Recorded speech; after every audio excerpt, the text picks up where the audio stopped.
Hello दोस्तों, good morning. मैं महेंद्र प्रताप, आपका टीचर, डिपार्टमेंट ऑफ इलेक्ट्रिकल। देखिएगा, ये हमारा लेक्चर है EDDE, electrical estimation, sorry, electrical design drawing estimation. ठीक है, तो अब हम इसके बारे में शुरू करते हैं।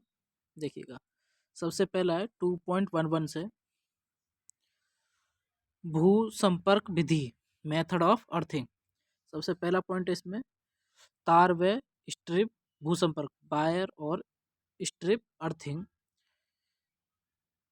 इस प्रकार के भूसंपर्क के लिए इलेक्ट्रोड के रूप में 3 mm² कितना 3 mm² के ताम्र तार, कॉपर का वायर, ताम्र मतलब कॉपर वायर, या 6 mm 6 mm² के GI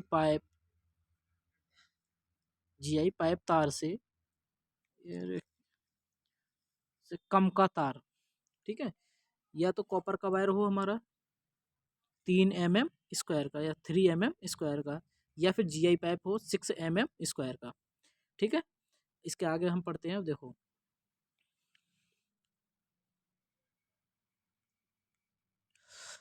तथा 25 mm गुणा 1.6 mm ताम्र स्ट्रिप। ये कॉपर का स्ट्रिप कितना है, 25 mm गुणा 1.6 mm।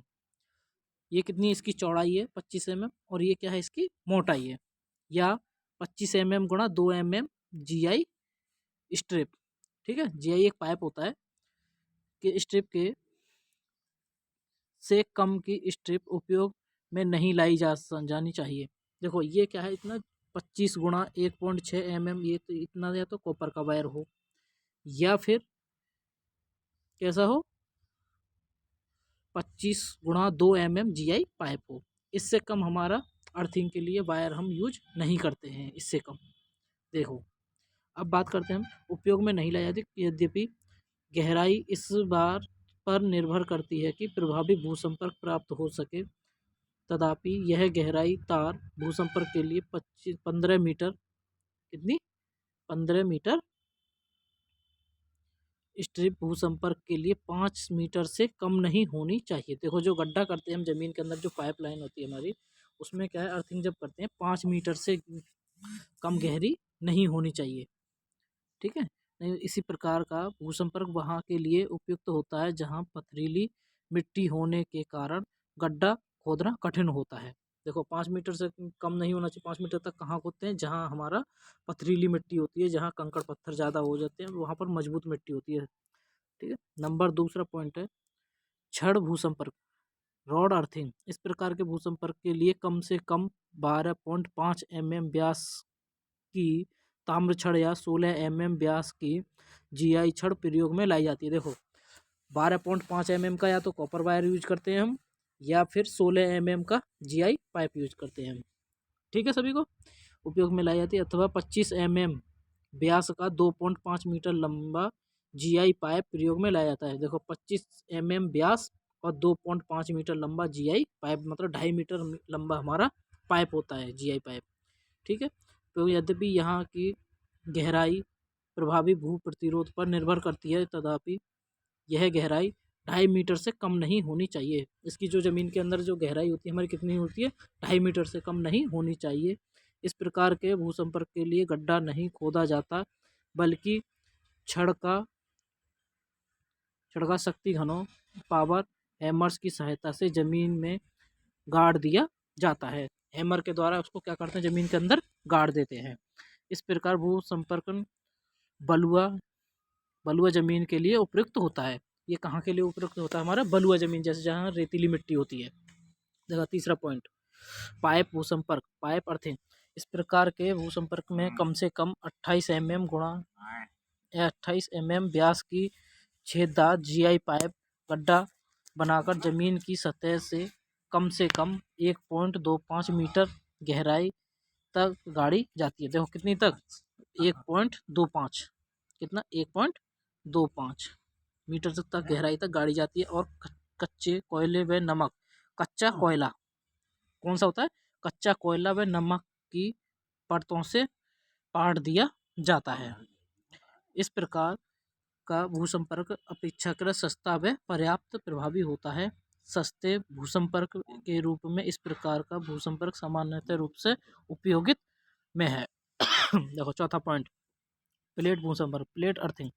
इस प्रकार के भूसंपर्क के लिए कम से कम 60 सेंटीमीटर गुणा 60 सेंटीमीटर गुणा 3.15 mm की ताम्र प्लेट, ये क्या होती है? कॉपर प्लेट, ठीक है, 60 सेंटीमीटर चौड़ी और 60 सेंटीमीटर ऊंची, सॉरी लंबाई गुणा चौड़ाई, ठीक है, और गुणा मोटाई।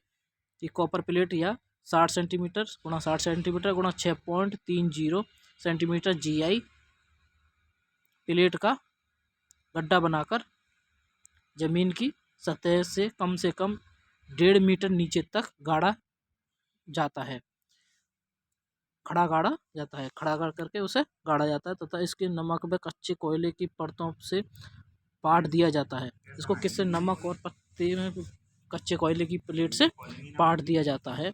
यह भूसंपर्क सर्वाधिक प्रभावी होता है, सामान्य उपयोग में है। देखो पांचवा, कुंडली भूसंपर्क, कॉयल अर्थिंग। लकड़ी के पोलों तथा PCC पोल भूयोजित करने हेतु सामान्य उपयोगी यह व्यवस्था 8 SWG GI पाइप तार की 50 mm व्यास तथा लगभग 460 mm लंबी लकड़ी को 1.5 मीटर गहराई में खड़ा करने के बाद नमक तथा कच्चे कोयले की परतों से पाटकर किया जाता है। देखो पहले उसमें क्या डालते हैं? कच्चा कोयला डालते हैं, फिर उसके बाद में क्या डालते हैं? नमक डालते हैं। इस तरीके से फिर उसको क्या कर दिया जाता है? पाट दिया जाता है। ठीक है सभी को। अब देखो 2.12 पाइप प्लेट एवं कुंडली भूसंपर्क व्यवस्था, installation of pipe plate and coil earthing. ठीक है, सबसे पहला है भूसंपर्क की उपयुक्त विधियों में से पाइप भूसंपर्क, प्लेट भूसंपर्क तथा कुंडली भूसंपर्क सामान्य उपयोग में है।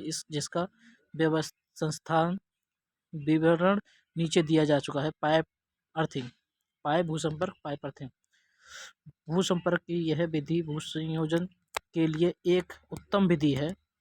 इससे कम लागत पर पर्याप्त भूसंपर्क प्राप्त में हो जाता है। अतः इस विधि को अधिक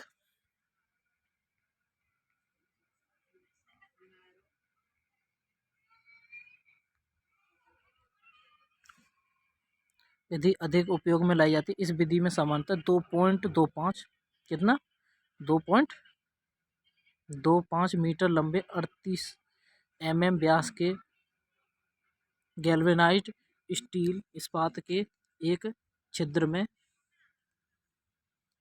में पाइप को जमीन के अंदर कम से कम 3.75 मीटर की गहराई तक डाल दिया जाता है। जमीन शुष्क होने पर पाइप की लंबाई 2.75 मीटर तक बढ़ा दी जाती है। देखो अगर वहाँ की ज़मीन शुष्क है, खुशक है, मतलब सूखी है, तो वहाँ पे क्या करते हैं? 2.75 मीटर की गहराई और बढ़ा देते हैं। किसकी? पाइप की। ठीक है सभी को। अब देखो, अब बात करते हैं, ये हमारा क्या है? पाइप अर्थिंग है। क्या है ये? पाइप अर्थिंग है। पाइप भूसंपर्क, पाइप अर्थिंग। देखो ये मैंने एक डायग्राम बनाया हुआ है, ठीक है। इसका इंस्ट्रक्शन ये नॉर्मल है, सिंगल लाइन है, ठीक है। अभी मैंने इसके में कोई भी डिस्क्राइब नहीं किया है। अब इसके आगे मैं जो दिखा रहा हूँ वो मेरा पूरा फुल डिस्क्राइब है, ठीक है। इस तरीके से आपको ये डायग्राम बनाना है पहले, ठीक है। अब देखो क्या है, अभी 2 दिन बाद आपकी 10 तारीख के बाद में 11 तारीख से आपकी ऑनलाइन क्लासेस स्टार्ट हो जाएंगी। वैसे तो 8 तारीख से होने की पूरी संभावना है, 8 से नहीं हो पाई तो 11 तारीख से आपकी पूरी ऑफलाइन क्लासेस होंगी, वो भी कॉलेज में। इसको फिर मैं दोबारा से इसी को दोबारा से बना के फिर से बताऊंगा, ठीक है। अब देखो ये रहा, मैंने इसको डिस्क्राइब किया हुआ है। देखो ये जो है इधर इधर ये यहाँ से लेके और ये इतना, ये क्या है? सीमेंट कंक्रीट है, ठीक है।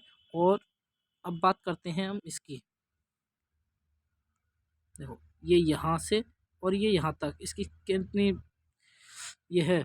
चौड़ी है 30 सेंटीमीटर की इसका चौड़ी है। तो ये क्या है? GI ढक्कन, ठीक है, गैल्वेनाइज्ड स्टील ढक्कन है ये। सही है सभी को। और ये क्या है आपकी कीप, जिसके अंदर हम पानी डालते हैं। जैसे ये सूख जाता है, इस पाइप के द्वारा छिद्रों से पानी निकल करके कहाँ पहुँच जाता है, ये नमक होता है, ये नमक होता है, ये होता है चारकोल या कोयला, कच्चा कोयला जिससे बोलते हैं, कोयला बोलता है। ये यहाँ से पानी निकल करके ये इसकी अर्थिंग होती है, प्लेटिंग होती है, ये वायर होता है अर्थ वायर, ठीक है। तो इसकी ये माप है 25 सेंटीमीटर किसकी, यहाँ से यहाँ तक, और इसकी 15 सेंटीमीटर ये है हमारी, और 125 सेंटीमीटर हमारी ये है, ठीक है। सभी को अच्छे से देखना है इसको, ठीक है। और ये जो होल हो रखे हैं दो, इनका जो डाया कितना होता है, 12 mm व्यास होता है छिद्र, और इन दोनों के बीच में कितनी दूरी होती है, सिर्फ 15 सेंटीमीटर की दूरी होती है, ठीक है। ये नमक है, ये चारकोल है, ये 30 mm व्यास का GI पाइप नल है, जो मैं अभी बता रहा था GI नल होता है, ठीक है। अब बात करते हैं हम इसकी, ये है इसकी जो दूरी है 20 सेंटीमीटर है, इसके बीच की दोनों प्लेटों के जो पाइप है, बड़ा पाइप जो होता है, अंदर जो प्लेटिंग होती है, इसके 30 सेंटीमीटर का इसका चौड़ाई है, और इसके अंदर एक पतला पाइप होता है, ठीक है, GI पाइप, और ये इसके यहाँ पर 12.5 सेंटीमीटर की चौड़ाई है। ये आपका अर्थ वायर के लिए पाइप लाइन है, ठीक है, ठीक है। और इसके बीच में ज़मीन से कितनी नीचे रखा जाता है, 60 सेंटीमीटर नीचे रखा जाता है ये, ठीक है। तो ये इसमें यहाँ से पानी डाला तो यहाँ से इन दोनों होलों से निकलता रहता है इस तरीके से। तो ये थी आज की हमारी क्लास, इसके आगे अब हम आगे नेक्स्ट क्लास में करेंगे, ठीक है।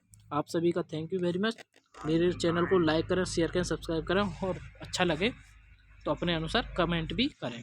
थैंक यू आप सभी का।